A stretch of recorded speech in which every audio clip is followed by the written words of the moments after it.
شریکت الحسین مخدومہ نے فرمایا اماں میں ایک مسئلہ پوچھنا ہے. سیدہ آپ مجھ سے پوچھیں گی, آپ عالمہ غیر معلم, میں بتاؤں گا.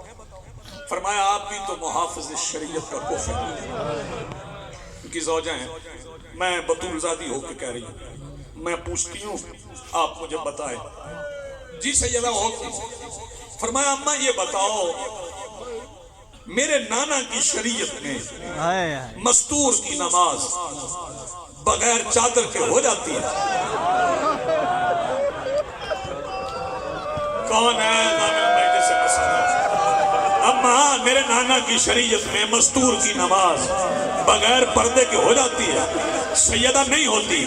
شہزادی آواز دے کے کہتی جب مستور کی نماز بغیر پردے کے نہیں ہوتی پھر میرے عباس کو میرے خیمے میں حجرے میں آنے سے روکا کیوں ہے؟ بس میں بالکل قریب آ گئی, بھائی کو ممبر دوں.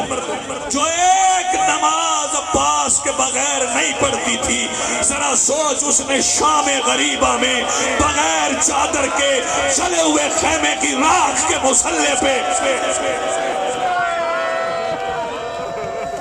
ہاتھ مار سینے پہ. سیدہ کے پردے کا ماتم ہے,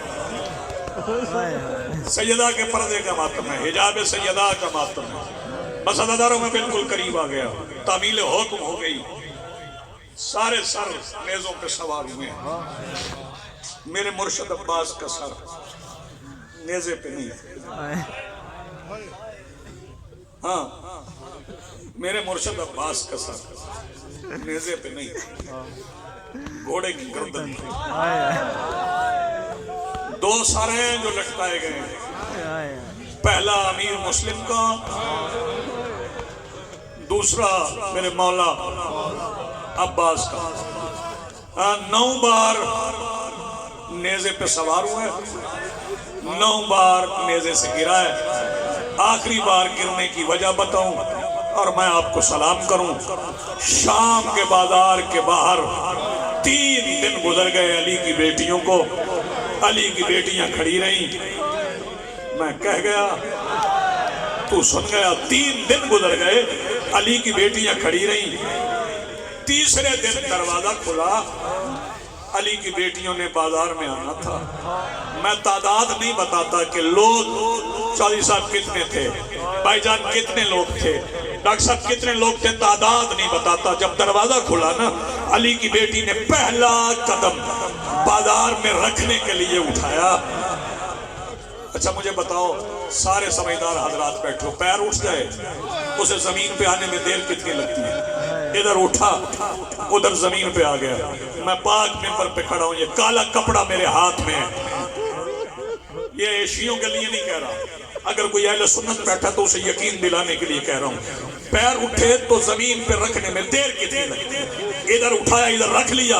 بتاؤں بازار میں رش کتنا تھا؟ علی کی بیٹی کا اٹھا ہوا قدم زمین پر آنے سے پہلے دمشق میں 15 اذانیں ہو گئے.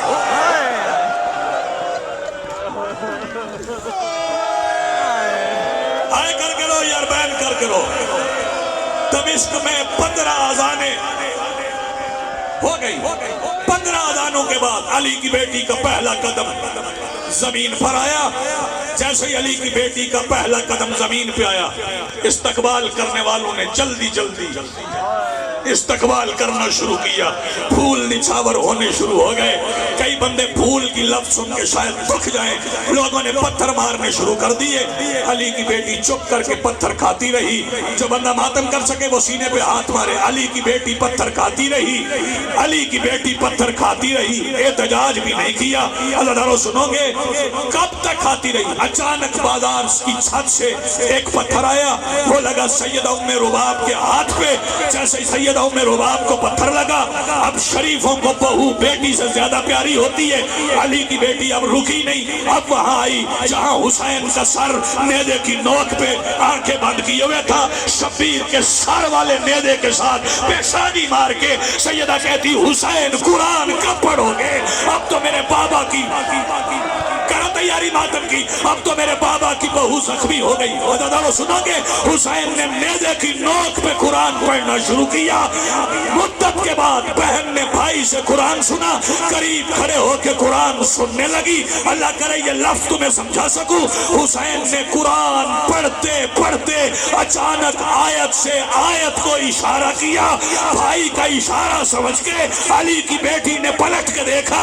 پنڈی والے سنے گا منظر کیا تھا؟ بازار کی چھت پہ ایک کمینی عورت تھی، اس کے ایک ہاتھ میں نہیں دونوں ہاتھوں میں ایک وزنی پتھر تھا، نشانہ کوئی اور نہیں، حسین کی 3.5 سال کی سکینہ تھی۔ اللہ تعالیٰ ادھر اس عورت نے پتھر پھینکا، ادھر علی کی بیٹی بازار میں چلی، پھر وہ پتھر سکینہ کے سر میں نہیں، وہ پتھر لگا بی بی زینب کے سر میں، عباس کا سر لاوی